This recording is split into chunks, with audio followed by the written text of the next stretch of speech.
So, last time we looked at ways of summarizing a short story or a fable. This time we shall look at ways of summarizing a poem. Before we proceed, we should keep in mind what Shakespeare once said, namely that brevity is the soul of wit. So, we are assigned to interpret a poem. What shall we do? Definitely the pattern, the structure is the same, right?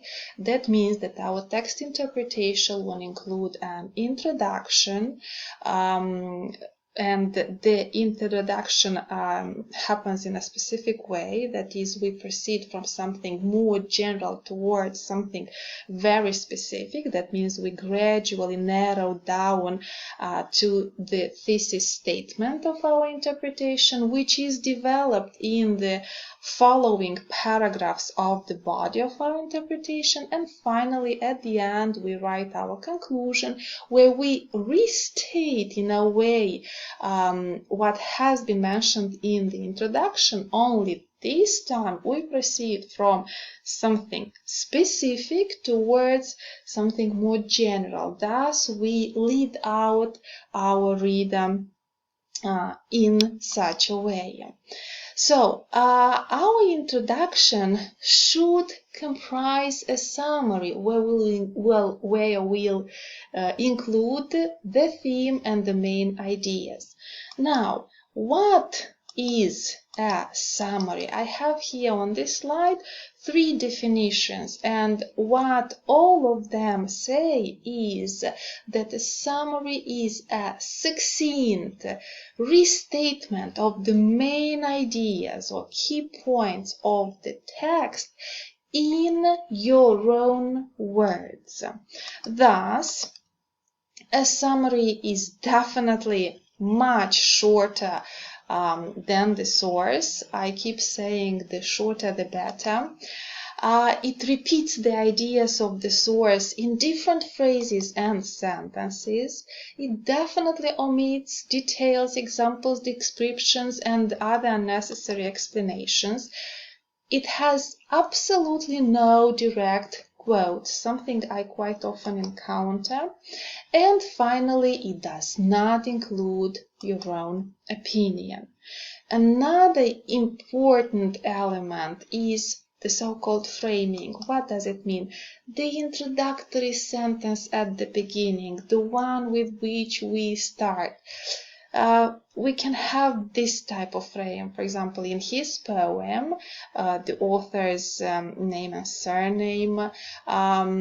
Here in his poem, the title of the poem, comma, which is followed by the author's name and surname. Between brackets, we indicate the year, and then we can choose either that the author reflects or describes or deals with or touches upon or admires something. So let's look at this example. In his poem, We Are Seven, William Wordsworth, 1798, reflects the concept of death. There are other examples of framings.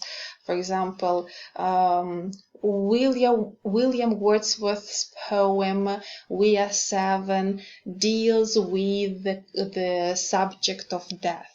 Or William Wordsworth in his poem We Are Seven argues that a child's perception of death differs from that of an adult's. Now, let us summarize a poem, and let's definitely take William Wordsworth's poem We Are Seven, the one which has been mentioned previously in the other examples. And we can have something of the kind. In his poem We Are Seven, William Wordsworth deals with one of the major themes of the Romantic period, which is the theme of a child's innocence. The poem is a conversation between an adult and a child, where the author contrasts a child's and an adult's perceptions of death. Due to her innocence and purity, the girl in the poem cannot understand the concept of death as the speaker does. She still counts her 2 dead siblings as being alive. Although the speaker corrects the girl several times, he can't help but admire her innocent persistence. So if you notice, we proceed from something more general in the first sentence and gradually narrow it down to something which is specific. And later on, we can develop these ideas in the follow-up paragraphs of the body. As you can see, summarizing a poem is also easy.